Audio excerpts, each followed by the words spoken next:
Hi అండి. అందరికీ నమస్కారం. Welcome to my channel. ఈ వీడియోలో పెన్షనర్ల తాజా సమాచారం ఇప్పుడే అందింది. పెన్షన్ నియమాల్లో మార్పులు లేవు అంటూ మరి పూర్తి వివరాలైతే వీడియోలో తెలుసుకుందాం. వీడియోని ఎక్కడ గాని స్కిప్ చేయకుండా చివరి దాకా చూడండి. అప్పుడే ఇన్ఫర్మేషన్ పూర్తిగా అర్థమవుతుంది. వీడియో చూస్తున్న ప్రతి ఒక్కరు వీడియోకైతే లైక్ చేయండి ఫ్రెండ్స్. వీడియోని తోటి ఉద్యోగ పెన్షన్ మిత్రులతో అయితే షేర్ చేయండి. కొత్తగా మన ఛానల్ చూస్తున్నవారు ఇంకా ఎవరైనా సబ్స్క్రైబ్ చేసుకున్నట్లయితే వెంటనే మన ఛానల్‌ని సబ్స్క్రైబ్ చేసుకోండి. దీని ద్వారా నేను చేసే ప్రతి ఒక్క వీడియో మీ వరకు రీచ్ అవుతుంది.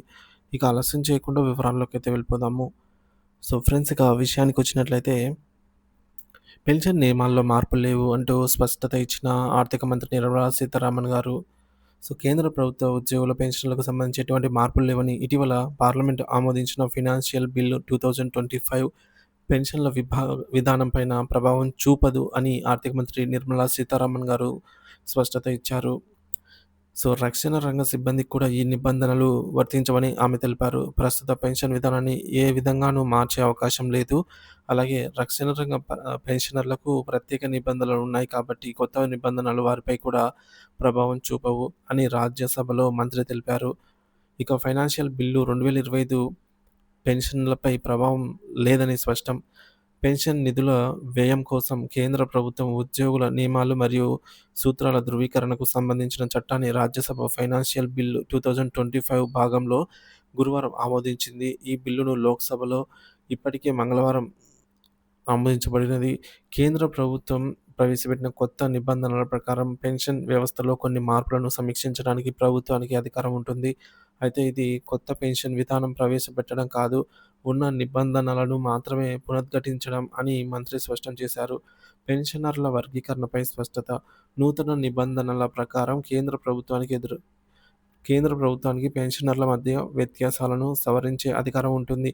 అయితే ఇది కొత్త మార్పుగా కాకుండా 1972 నుంచి అమల్లో ఉన్న సెంట్రల్ సివిల్ సర్వీసెస్ రూల్స్ ధృవీకరణ మాత్రమే అని మంత్రి తెలిపారు. 6వ కేంద్ర వేతన సంఘం 6 పే కమిషన్ ప్రకారంగా 2006 జనవరి 1కి ముందు మరియు తర్వాత పదవీ విరమణ చేసిన పెన్షనర్ల మధ్య వ్యత్యాసం ఉంది. అప్పటి యూపీఏ ప్రభుత్వం ఈ యొక్క సిఫార్సులను ఆమోదించింది. పెన్షనర్ల మధ్య తేడా ఉంటుంది అని నిర్ణయించింది. అయితే 7వ వేతన సంఘం పెన్షనర్లలో సమానత్వాన్ని తీసుకొచ్చిందనైతే మంత్రి అన్నారు. ఈ బిల్లులో ఏ మార్పులు లేవు. ఇది పూర్తిగా ఉన్న నిబంధనలను ధృవీకరించడమే. కొత్తగా ఏ మార్పు చేయలేదని స్పష్టంగా చెప్పదలిచాను అని నిర్మలా సీతారామన్ గారు వ్యాఖ్యానించారు. మరి పెన్షనర్ల ఆందోళనకు ముగింపు పలికినట్టే. ఇటీవల కొత్త పెన్షన్ విధానాల్లో మార్పులొస్తాయని, దీనివల్ల ఉద్యోగులు మరియు పెన్షనర్లు ప్రభావితులవుతారని వార్తలు వినిపించాయి. దీనిపై స్పష్టతనిచ్చిన ఆర్థిక మంత్రి ప్రస్తుత పెన్షన్ విధానం అలాగే కొనసాగుతుంది. ఉద్యోగులు మరియు పెన్షనర్లు ఎలాంటి ఆందోళన చెందాల్సిన అవసరం లేదని తేల్చి చెప్పారు. ప్రభుత్వం యొక్క ఈ ప్రకటనతో పెన్షనర్లకు ఉన్న అనుమానాలు తొలగిపోనున్నాయి. అయితే ప్రభుత్వం భవిష్యత్తులో కొత్త పెన్షన్ పాలసీకి సంబంధించి ఎటువంటి మార్పులు చేస్తుందనేది మనం వేచి చూడాలి. సో, మొత్తానికైతే నిర్మలా సీతారామన్ గారు పెన్షనర్లు ఏమి ఆందోళన చెందాల్సిన అవసరం లేదు. సో, ఈ యొక్క బిల్లు ఎటువంటి ప్రభావం చూపదు పెన్షన్‌ల పైన అయితే చెప్తున్నారు.